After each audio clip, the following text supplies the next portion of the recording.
Pada studi kasus kali ini, saya akan membahas mengenai tahap operasi dan pemeliharaan pembangunan bangunan gedung dan kawasan kantor Kemenko 3 di Kabupaten Penajam Pasir Utara di Kalimantan Timur. Selanjutnya outline, yang pertama ada pendahuluan, kedua profil lokus, ketiga pembahasan, dan yang terakhir adalah penutup.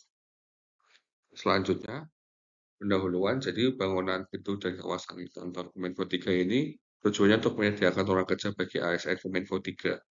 Kemudian dilakukan oleh PT Waskita dan PT Nindya Karya untuk penyedia jasa konstruksi, serta dibangun selama 3 tahun dan menghabiskan pagu anggaran 902 miliar. Kemudian untuk profil lokus, luas lahan 32.900 meter persegi, luas lantai 31.124 meter persegi, KDB 17,35%, KLB 1,13%, KDH 11,92%, dengan tinggi bangunan 30,6 meter dan kapasitas hingga 1.330 orang. Kemudian untuk lingkup pekerjaannya, mengingat ini pekerjaan desain and build, maka terdapat pekerjaan pendahuluan dan perancangan, kemudian pekerjaan persiapan serta bangunan tower 1, 2, 3, 4, serta bangunan penunjang dan penataan kawasan. Kemudian dapat dilihat tower 1, tower 2, tower 3, tower 4 juga terdapat bangunan penunjang seperti dom, lapangan upacara, second walkway, dan EV charging station atau untuk mengecas kendaraan listrik. Selanjutnya, identifikasi permasalahan. Jadi dari kesemua bangunan tersebut diambil salah satu sampel, yaitu bangunan tower 1. Kemudian lingkup pekerjaan yang akan dilakukan identifikasi terbatas pada dinding dan plafon serta saniter. Kemudian identifikasi permasalahan yang dilakukan merujuk pada tahap operasi dan maintenance. Selanjutnya, permasalahan pada tahap OP pekerjaan plafon. Yang pertama, plafonnya rembes, cat plafon belum merata, plafon berjamur, plafonnya bolong, kemudian plafon tidak terpasang dengan sempurna, serta lubang manhole belum ditutup. Pada pekerjaan dinding, itu yang pertama bekas bornya belum dicabut, kemudian cat dindingnya belum merata, ketiga wallpaper terkelupas, kemudian kolom kamuflase belum tertutup rapat, kemudian dinding berjamur, keenam dinding yang rembes, serta dinding yang rembes pada area fasad.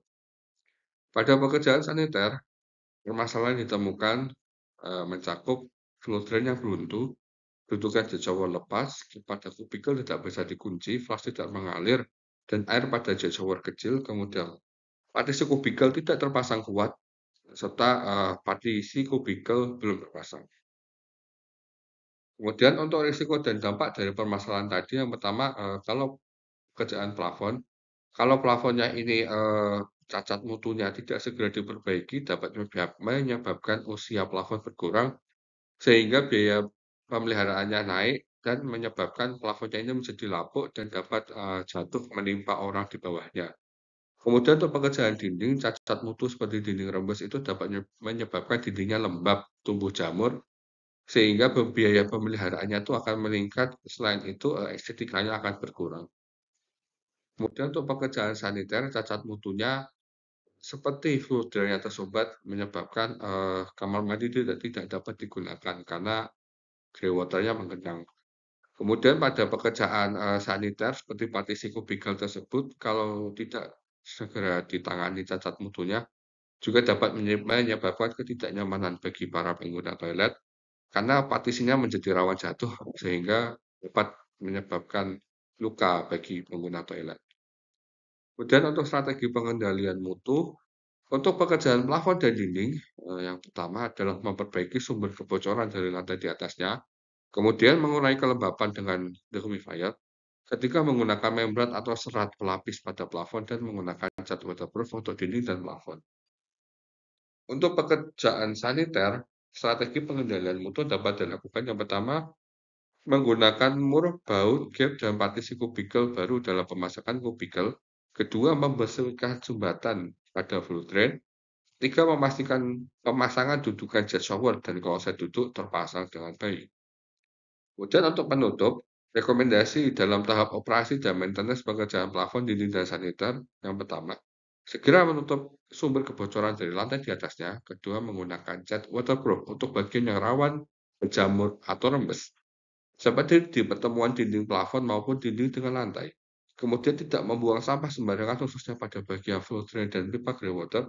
Dan yang terakhir adalah membuat tali air pada dinding untuk mengalirkan air dari lantai maupun dinding. Jadi dengan terdapat tali air ini, bagian dinding itu tidak langsung menyentuh lantai, sehingga air tidak dapat naik ke dalam dinding yang dapat menyebabkan dinding itu menjadi berjamur. Sekian, terima kasih.